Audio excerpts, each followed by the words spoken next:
네, 여러분 안녕하세요. 네, HLB 말씀드립니다. HLB도 물론 한 4% 정도 낙폭을 보였습니다. 잘 버티다가 조금 더 밀렸었던 장중의 모습입니다. 네, 근데 여러분 그 코스피와 다르게 코스닥에는 외인 매수가 상당히 들어왔어요, 여러분. 네. 이 부분을 잘 우리가 생각을 해봐야 될 것 같고요. 그리고 HLB는 물론 이제 내렸습니다만은 HLB 자체에 리버캄넬리주마비라는 초강력 모멘텀이 있다는 걸 다시 한번 생각을 하실 필요가 있지 않나 이렇게 생각이 됩니다. 오늘 HLB와 시장 움직임에 대해서 전반적으로 제가 말씀 좀 드리겠고요. 그리고 영상 후반부에는 저평가 성장주 대박을 낼 수 있는 가능성이 있는 종목, 네, 요거 하나 제가 말씀드리도록 하겠습니다.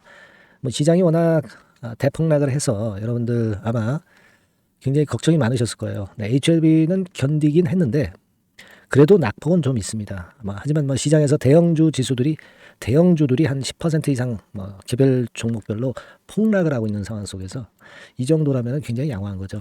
코스닥 지수 자체가 무려 11%나 폭락을 했습니다. 코스피하고 코스닥에서 동반 서킷 브레이커가 나타났다는 것은 엄청난 대폭락이죠. 근데 여러분 우리 시장만 내린 건 아니고 일본 같은 경우도 12.4%나 크게 폭락을 했죠. 네, 이 일본 차트입니다. 미국에서 이제 기침을 하니까 한국이나 일본은 이제 독감 걸리는 정도의 모습이죠. 중국 시장은 이제 상대적으로 좀 약했기 때문에 그다지 그렇게 크게 폭락을 하지는 않았던 그런 흐름입니다. 자, 우리가 시장도 시장인데 지금 HLB 측면에서 한번 살펴봐야 되는데요. 저는 이렇게 봅니다, 여러분. 우리 시장에서 공매도 금지가 된 지 꽤 됐잖아요. 그리고 3월까지 이제 공매도를 외인들이 못 치잖아요. 이 공매도를 못 치는 대신에 파생 상품을 이용을 해서 공매도와 비슷한 건의 매매 행위를 하는 거예요, 여러분. 그렇기 때문에 이렇게 큰 폭으로 급락하고 이런 패턴이 나타났다, 이렇게 보여집니다. 근데 여러분 이거는 거꾸로 반전이 나타날 때는 엄청난 또 대폭등이 나타날 수도 있는 겁니다. 그런 이점도 여러분 있다는 걸 생각을 하셔야 돼요. 그러니까 공매도를 못 치다 보니까 이 파생 상품 가지고 대폭락을 만들었다, 이렇게 보는데, 근데요, 우리가 보면은 거래소 쪽은 외인이나 기관이 엄청나게 매도를 했어요. 하지만 코스닥은 그렇지 않습니다. 이거는 뭘 의미하냐면 코스닥 같은 경우는 낙폭이 단기적으로 아주 깊은 모습을 보였기 때문에 이 반전 이게 나올 가능성이 상당히 높지 않나, 이런 생각을 거꾸로 해볼 필요가 있겠고요. HLB 같은 측면은요, 제가 볼 때는 우리가 외인 매수가 85,000주 그리고 기관 매수가 25만 주 이렇게 들어왔잖아요. 요거는 숏 커버링이 꽤 들어오지 않았나, 이런 생각도 좀 듭니다. 공매 잔고가 아직도 꽤 있기 때문에 숏 커버링이 많이 들어와서 그 부분이 강점이 되지 않았나, 이렇게 생각이 들어요. 공매도 신규는 못 치지만은 이미 예전에 공매도 쳐놨던 것은 환매수를 할 수 있는 거죠. 그죠? 그런 부분이라고 한다면은 HLB 주가 흐름에 나쁘지 않다, 저는 그렇게 좀 생각이 들고요. 7월 31일 현재로 HLB 같은 경우에 공매 잔고는 289만 주. 그렇게 크게 변동이 최근 며칠간 동향하고 변동이 이렇게 크게 없습니다. 하지만 이건 또 며칠 지나봐야 공매가 확 줄어들었는지 이제 확인할 수가 있을 것 같고요. 그때 가서 좀 체킹을 한번 해보도록 하겠습니다. 오히려 공매 잔고가 아직까지도 이렇게 남아있기 때문에 이 부분들은 그래도 간접적으로 도움이 되는 것 같아요. 아직도 한 289만 주 정도 남아있잖아요. 한 300만 주 가까이 있으니까 이런 데는 이제 도움이 됩니다. 여하튼 공매를 못 치다 보니까 파생 상품 가지고 외인이나 기관이 이제 횡포를 부리고 있는 정도의 모습인데, 지금 HLB 자체는 공매도가 어느 정도 잔고가 존재하기 때문에 우리가 그 부분을 긍정적으로 봐야 된다는 거 말씀을 좀 드리고 싶고요. 그리고 그 HLB 건과 관련해 가지고는 제가 일전에 말씀을 좀 드렸지만은 이 에스모가 있죠. 에스모가 있습니다. 그래서 에스모와 관련된 재료는 8월 달에 나올 가능성이 있겠다, 이런 말씀을 제가 드렸습니다. 에스모는 9월 13일에서 17일 날 열리지만 그 건과 관련한 재료는 나올 수 있다, 8월 달에, 이렇게 말씀을 드렸는데요. 이 야곱신문 기사를 보면은 요 기사가 새롭게 좀 나왔죠. 그래서 8월 5일 9시 38분 기사로 요게 나왔어요. 그래서 요것이 도움이 좀 됐습니다. 시장 폭락 때문에 좀 낙폭은 발생해서 마무리는 됐지만 에스모에서 리보세라립이 9개 임상 결과 발표하는 건의 재료가 나와 있어요. 그래서 이게 시장만 좋았으면은 위쪽으로 좀 더 올릴 수 있는 거리가 되었을 텐데 그 부분이 좀 아쉽네요. 자, 요런 그 에스모 재료도 슬슬 등장하고 있습니다, 여러분. 그걸 일단 긍정적으로 보고 싶고요. 그리고 이걸 생각을 여러분 하실 필요가 있습니다. 여러분 그 프로그램 매매라고 잘 아시죠? 이걸 이제 복잡하게 생각하지 마시고요. 제가 간단하게나마 말씀을 드리면 이 코스닥의 비차익 거래가 5,619억씩이나 들어오면서 코스닥에 대한 외인의 순매수가 상당히 많음을 나타내 줬습니다. 근데 이 비차익 매수로 들어왔다는 부분은요. 이건 뭘 의미하냐면 이 차익 거래보다 비차익 거래가 더 크잖아요. 훨씬 큽니다. 그죠? 한 5배 정도 되잖아요. 요게 매도면 몰라도 매수가 이렇게 많이 들어왔다는 부분은요. 지수가 폭락했던 것이 반전이 될 가능성을 암시를 한다는 거. 요걸 생각을 하셔야 됩니다, 여러분. 이 비차익으로 들어오는 거는 지수를 가지고 지수 전망을 가지고 사기도 하고 팔기도 하는 겁니다. 근데 이 비차익 거래가 엄청나게 코스닥 쪽으로 많이 들어왔다는 부분은 코스닥 지수가 올라갈 것에 대한 기대가 크다는 거예요. 그래서 비차익 순매수가 많이 들어온 겁니다. 아시겠죠? 그래서 이 부분을 저는 크게 보고 싶고요. 여러분 그 외인들의 이거 생각하실 필요가 있어요. 외인들의 매수라는 것은 여러 가지가 합쳐진 겁니다. 뭐 이를테면 순수한 외인들의 매수가 있죠. 그죠? 그리고 그 공매친 것에 대한 환매수, 즉 이제 숏 커버링으로 외인 매수가 들어오기도 하고요. 그리고 그 비차익 프로그램 매수라고 해가지고요. 이 바스켓을 사면서 들어오는 경우가 있을 수가 있어요. 네, 그것이 이제 외인 매수가 되는 것이고 요 세 가지의 합계라고 볼 수가 있어요. 그러니까 이런 부분들을 볼 때 지금 비차익 프로그램 매수가 많이 들어왔다는 걸 아까 표에서 봤듯이 요거는 왜 들어오느냐면 아까 말씀드렸다시피 지수가 반전을 할 것에 대한 기대를 갖고 들어왔다는 거죠. 그래서 이 부분을 우리가 긍정적으로 봐야 될 것 같습니다. 그리고 HLB 자체는 물론 지수의 영향을 안 받을 수는 없지만 지수 플러스 요인에다가 잘 아시다시피 리보캄넬리주맙의 승인에 대한 기대감이 있잖아요. 그러니까 지금 시장에서 절대 불리하지 않고 유리한 국면이라는 걸 생각을 하시라는 거예요. 시장 때문에 물론 4.69% 내린 겁니다.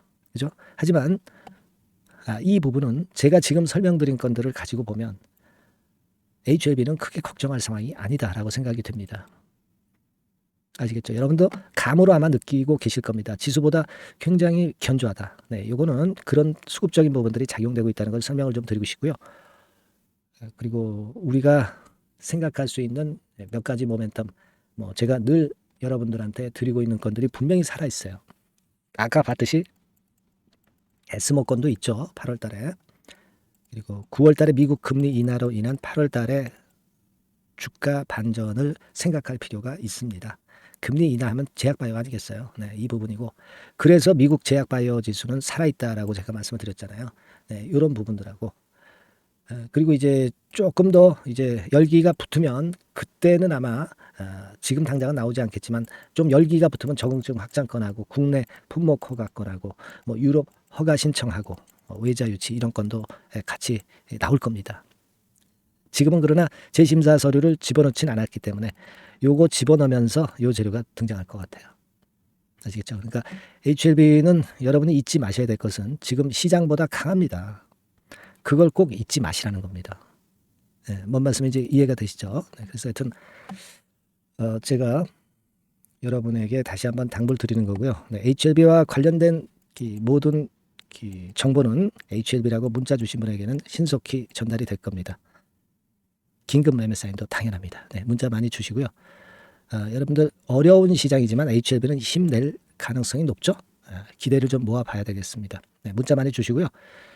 그리고 제가 대박주 한 종목 말씀을 드린다고 그랬으니까 요거 말씀 제가 드릴 거니까 말씀 잘 듣고 대박 한번 내보시기 바랍니다. 네, 말씀 드릴게요. 네, 대박주 말씀드립니다. 자, 요즘 시장이 상당히 힘들기 때문에 여러분들이 테마주를 따라서 뭐 개별주를 한다 하더라도 미리 그 테마를 알고 들어갔다 하더라도 주가가 먼저 많이 밀리고 나중에 반짝하는 경우가 많아요.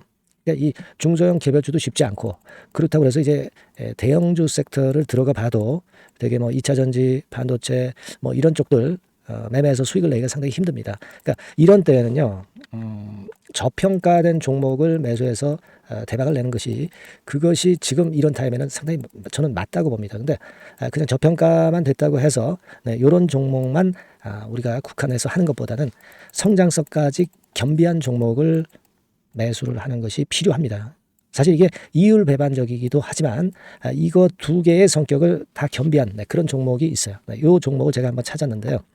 그래서 오늘 말씀드릴 종목은 저평가주이면서도 성장주입니다. 자, 목표는 되게 우리가 과거 시세 대비해서 이제 막 생바닥에서 올라가는 것이기 때문에 되게 더블 내지 세 더블 정도, 요 정도 가야 이제 매물이 있거든요. 그 이전까지는 매물이 없어요. 그래서 목표는 이렇게 잡아볼 필요가 있다. 이렇게 말씀 좀 드리고 싶고요. 섹터는 여러분들 이미 올라갔다가 많이 올라갔다가 내리는 종목들, 이런 것들은 반등을 주고 더 밀려버리는 그런 속성이 있기 때문에 제가 볼 때는 좀 신선한 쪽에서 섹터를 구하시는 게 더 좋아요. 그래서 조금은 최근에 아주 크게 오르지 않았고 이제 막 올라가기 시작하는 이 엔터테인먼트 sek터 중에서 하나 선택을 해봤어요. 주가 수준은요, 적당한 수준이죠. 네, 10,000원 내지 한 30,000원 그 사이에 있습니다. 그리고 요 종목이 아주 등치가 작은 중소형주는 아니에요. 하지만 유보율 같은 경우도 한 3,000 내지 5,000% 정도 있는 생바닥에서 이제 막 올라오는 종목, 약간은 이제 대형주 성격에 가깝다고 봐야 될 것 같아요. 하지만 탄력이 있을 겁니다. 지금 말씀드린 유보율 같은 경우도 확실하고 재무구조가 뭐 확실하죠. 재무구조 확실하지 않은 종목은 제가 추천 안 합니다. 유동성 현금, 그러니까 단기간에 현금을 만들 수 있는 유동성 현금이요, 여러분 한 3,000억 내지 4,000억 정도 있어요. 이 얘기는 괜히 그 괜찮은 종목이다 하더라도 쭉 올린 다음에 증자해버리는 경우가 많잖아요. 그래서 주당 주식 가치를 희석화하는 경우가 상당히 많거든요. 그럴 리스크가 없다는 얘기예요. 그죠? 그런 부분입니다. 유동성 현금이 이 정도로 많아요, 여러분. 실적은 작년에 최저였어요. 하지만 1분기부터 이미 턴어라운드를 했습니다. 그러니까 우리가 주식을 선택할 때 실적이 증가하는 기업도 좋지만 과거에 안 좋았다가 또는 실적이 최소치를 찍었다가 그 다음에 이제 실적이 높아지는 종목, 이런 턴어라운드성 종목들이 큰 대박 시세를 내는 경우가 많습니다. 그래서 이런 특징이 있다는 거 말씀 좀 드리고 싶고요. 퍼 배수, 우리가 이익을 측정하는 퍼 배수가 6배에서 10배 사이에 있기 때문에 지금 실적이 올라가기 때문에 이거 퍼 배수는 상당히 크게 증가할 수 있어요. 되게 이 섹터가 속한 기업의 평균 퍼가 뭐 좋을 때는 50배까지도 올라왔었어요. 되게 한 20, 30배 정도는 갑니다. 근데 지금 퍼가 6배 내지 10배라고 한다면 더블 내지 3더블을 분명히 보일 가능성이 높다, 이렇게 봅니다. 그리고 자산 가치로 따져서도 PBR이 한 0.5배수 내지 0.9배수거든요.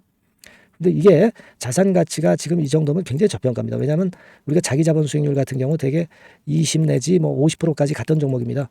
그렇다고 한다면 PBR 수준이요, 2배 내지는 5배 정도까지도 PBR 수치가 더 올라갈 수 있는데 이제 0.5배 내지 0.9배수라는 얘기죠. 이런 종목은 여러분들이 꼭 놓치면 안 돼요. 매매 기간은 한두 달 후 정도의 시세 분출을 기대하는 겁니다. 그러니까 미리 사는 거죠. 근데 조금 기간을 길게 보셔도 됩니다. 3개월 정도 기간으로 봐도 무난하다, 이렇게 말씀드리고요. 수급적인 측면에서는 외인들이 들어오기 시작했어요.